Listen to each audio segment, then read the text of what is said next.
Hello, this is Sandra Hart and welcome to my channel. Let's talk. Slumber, awake, dawn, I'm here. Slippers, coffee, kisses, another day, gratitude. Morning meditation.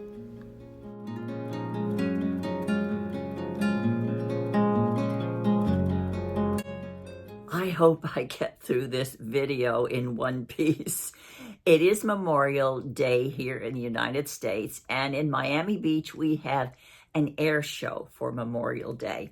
I usually film on Thursdays or Fridays so that I upload on Sunday. Well, today is Friday, and I didn't realize that they were going to be practicing all day today. So all day long, there have been jets flying by, breaking the sound barrier, noise all day long, and a fire engine just went by. I hope I can get through this without too much interruption. 6 degrees of separation.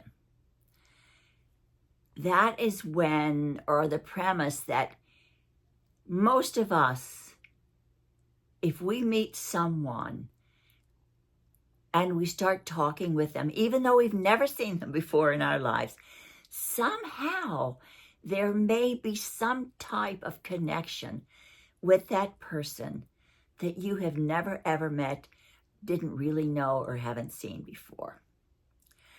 I've always believed that. And last night, I had the best time. Brett and I were invited by a young man who lives in our complex, and he just got engaged to a wonderful young woman that he has been dating for a long time. And when I met her, the first thing she talked about was, well, about Washington, D.C. And I said, oh, I was born in Washington, D.C. And she said, so was I. Now, she is 35 and I am 85. There are 50 years difference between us. And I said, well, that's interesting. I said, I was born in the Sibley Women's Hospital. She said, no way.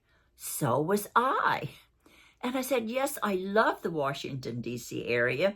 I said, I went to the University of Maryland there. She says, really? She says, all of my family went to the University of Maryland. And it was so amazing. And the more we talked, I realized how many things that Sarah and I had in common, even though we had never, ever met before.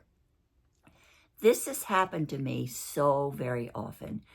I had a very small role in a movie called 6 Degrees of Separation from the play. It was a movie made from the Broadway play. The connection I had with Donald Sutherland was that my son and he both lived in LA, and they would play billiards together.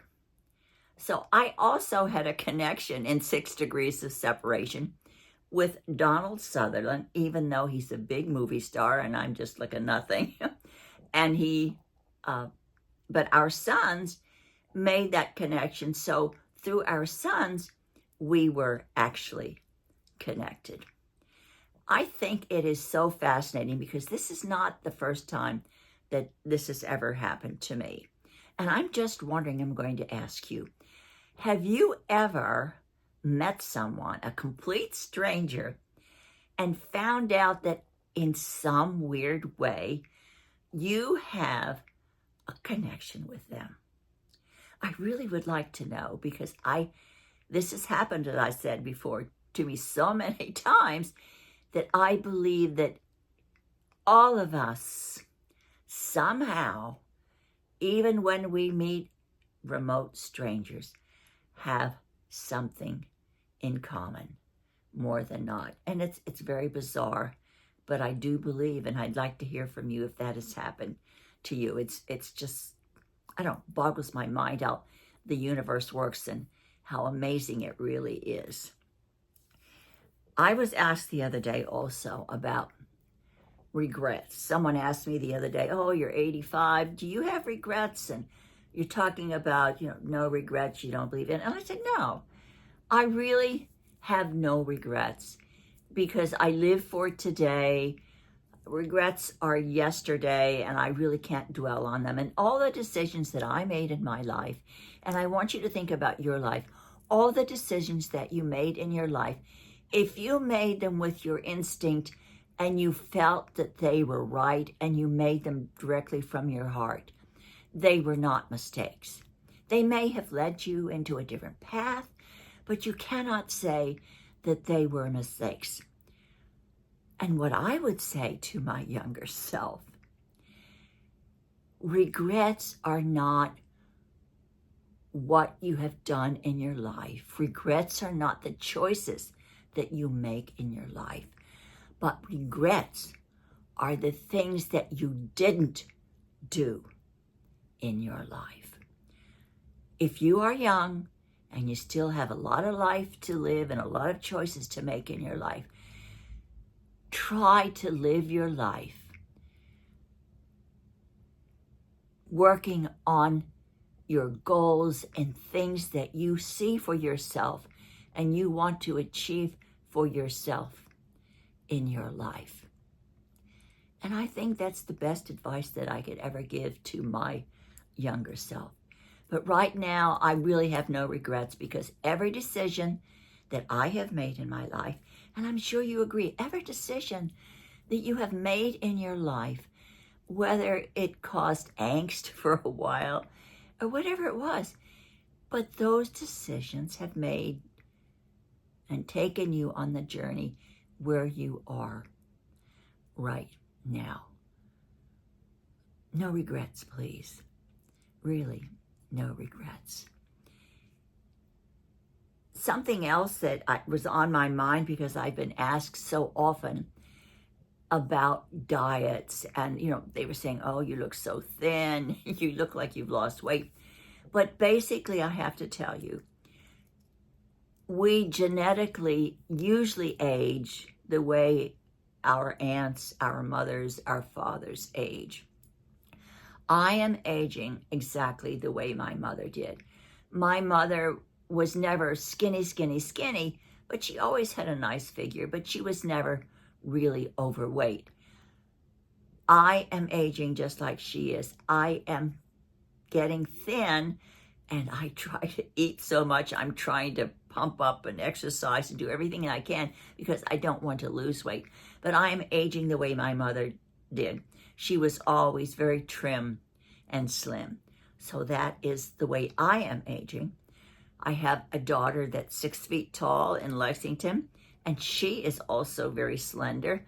And my daughter, Brett, not only has an autoimmune illness that her medication makes her gain a little bit of weight, but she was born with the gene that is in our family that does not allow her to burn calories maybe as efficiently as I do. But if there's ever a famine, someone like Brett will live and longer and get through the famine more than someone like me would. But she is currently working really hard to lose weight, and she's lost 50 pounds. Now, I really have been asked so many times, what kind of diet can I go on when I'm, going through menopause, when I'm over 50? Well, as I said before, I really don't believe in diets. I believe in just eating whole foods, portion control, exercise, and all of those things. But if you are like my daughter, and you were born genetically maybe to not to hold on to weight more than other people do, she is on the, I have to look at it because it's called the Starch Solution diet. And it's by John and Mary Mc Dougall. I'm sorry, I had to check my notes. But I'm going to put a link to his channel below here. And I'm also going to show a cover of his book that you can get on Amazon. Brett, this diet for her has been so successful. She's lost 50 pounds already. And she told me that she is never, ever hungry. She can eat everything that on this diet that she likes until she's full, and she is never, ever hungry. And I think diets usually are very hard because people are hungry and they don't feel satisfied and they don't feel full. But she eats all starches, very, very little oil. She eats potatoes, I'm going to look, rice, greens, sweet potatoes, and little to no fat. And she is losing weight. And she has low cholesterol. All of her stats are excellent. With the keto diet that some people are on, I know that a lot of times their cholesterol levels really, really rise. And that's when they eat fat and meat and all of the things. I think they do lose weight, but I'm not too sure that cholesterol buildup is healthy for everyone. Some people can tolerate it, but if you have fatty liver disease or something of that nature, it's really, really hard. But anyway, it's called the no starch diet. And I wanted to share this with you. If you are overweight, you're 50, 60 or over, and you're having a terrible time losing weight, and you want to try this diet because you don't go hungry. Brett said she's never, ever hungry. Of course, you always should probably check with your doctor to see if this is the right kind of diet for you. And looking back, when I was in my 40s and I was trying to control my palpitations and my tachycardia, I was really concerned about heart disease. Even though I didn't have heart disease, I just had that extra impulse nerve. So I went on the Dean Ornish diet. And this basically is kind of like that because zero fat in this diet. And it, keeps your arteries clean and keeps everything working. So I thought I would just share that with you today. Life is what you make it. You can go around with a smile on your face and try to be positive and try to make the best of your life. Or you can go around with a sourpuss and be all negative. And as far as I'm concerned, if you can do it, take care. And I hope you have a wonderful week ahead. Happy Memorial Day weekend for all of you in the USA here. And please try to think about the glass being half full instead of half empty. And if you're lonely, you're not alone. Please know that we all love you and that tomorrow is another day for happiness and another day to make everything right in your life. Thank you for being with me today, and I hope to see you soon.